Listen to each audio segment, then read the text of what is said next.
When I was young, Ultraman was my go-to hero. Tiga, Dyna, Nexus. I was always excited to see them in action. Unlike most superheroes, they have that sense of warmth with how they act, how they care for those around them, and how they show real, genuine emotion without talking. I was too young to understand the episodes, but I can always feel the compassion of the Ultras. And now, I'm a 60-year-old jackass who has a 3-year-old gremlin, aka my little brother. Which gets us to today's topic, Ultraman Rising. Come to, Daddy! Oh! I mean, stop there! Beast!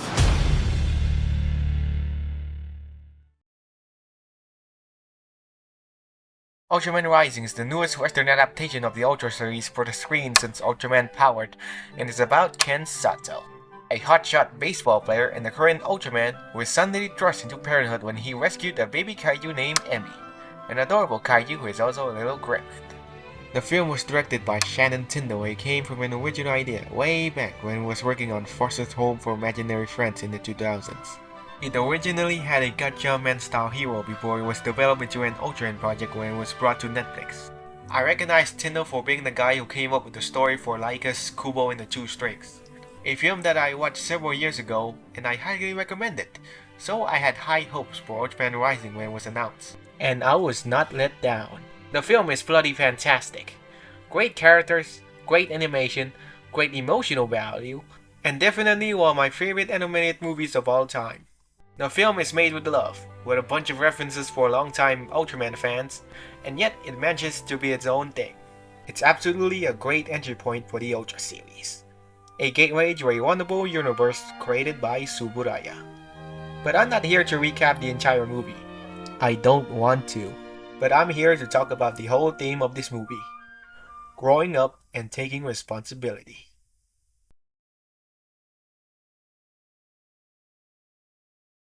No. What I said was, I am the greatest living player. Meet Ken Sato, a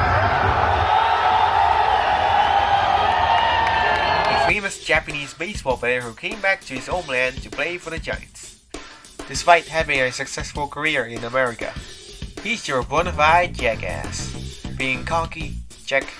Dodging questions that he doesn't like, check. Being a pretty bad hero, check. Oh, did I mention that he's also Ultraman? Yeah, he's Ultraman. He only returned to Japan because his dad forced him to take the mantle of being Ultraman, which leaves him a bit resentful of his old man since he was literally doing fantastic in America. He isn't interested with being a hero. He sees it as a chore, and when the KDF came to deal with the kaiju, he just books it and ignores his dad's calls. He understands his responsibility, but he doesn't want to put it all into it, because all he wants is to indulge in the spotlight. We all know where this is going.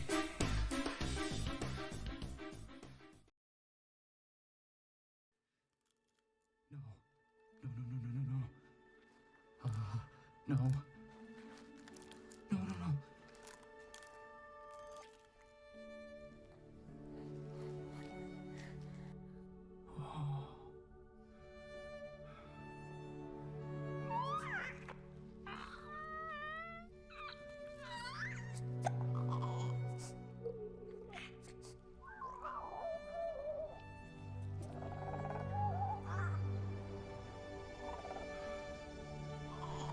Enter Emmy, an adorable baby kaiju that can save from the KDF after they seemingly took out her mother, Gigantron. She's vulnerable, young, and has no parent.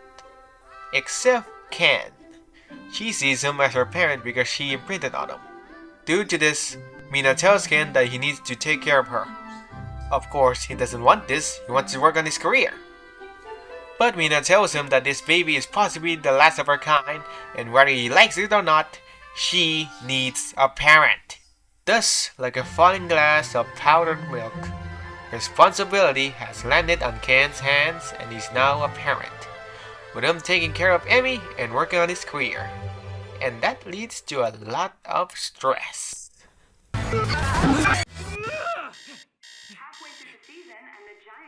That's the hard part about taking responsibility. Sometimes you're not ready. You feel stressed and you just want everything to go well. Doing good doesn't mean it's going to be easy. Being overwhelmed with responsibility doesn't make you a bad person. You just need a rest and some help. And so, Ken does something right. He calls for help. Earlier in the movie, when Emi first came into the house, Mina calls Ken's dad, Professor Sato, over to help Ken take care of Emi. But they got into a heated argument, with Professor Sato lambasting Ken for letting Gigantron die, and Ken fires back by blaming his old man for leaving the family and for caring more about kaiju. This led to Professor Sato being heartbroken as he leaves in his car, with Ken not even telling him about Emi. Due to that early argument, Ken decides to call someone else, Ami Wakita, that reporter lady who he dodged questions to. As he talks to her, he tells her a barely disguised question about how she manages to deal with parenting and a job at the same time.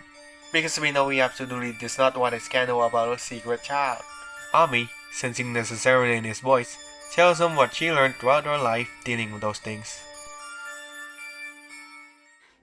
Honestly, it's not easy, Ken. They're like little monsters sometimes. They have hearts and minds of their own. They're trying to discover who they are and what they want. And the only support they have is us. Imperfect, messed up us, dealing with our own issues. That's the beauty of it. I look at my daughter sometimes and think that I'm learning as much from her as she is from me. Amazing. Yep. They sure are. With those words spoken by Ami, Ken decides to play with Emi, teaching her to play baseball, and finally, for the first time in a long time, having fun. He finally starts getting grasp on parenting. He can't do this unprepared, he needs help too. And with that help, he starts to get a grasp on his new responsibility. But even when you're starting to get your grasp on something, things can still go bad. No! Baby! No. Shh. It's okay. You're gonna be okay. Daddy's here. You tried everything, but sometimes things are out of your control. You can't go back to prevent them, but you can try to make things better. And at the same time, you can fix a strained relationship. Ken's relationship with his dad is rock bottom, but he knows that he needs his old man's help on this. So, he called the professor in. Of course, Ken is quite anxious to have his pops in, but he knows that his old man needs to take care of Emi. But even then, Ken still has some mixed feelings about his dad. Professor Sato knows exactly what Ken is feeling, and he tells Ken that they don't have to be on good terms. They just need to agree that they need to take care of Emi. So, cue the montage. I just lost my dog.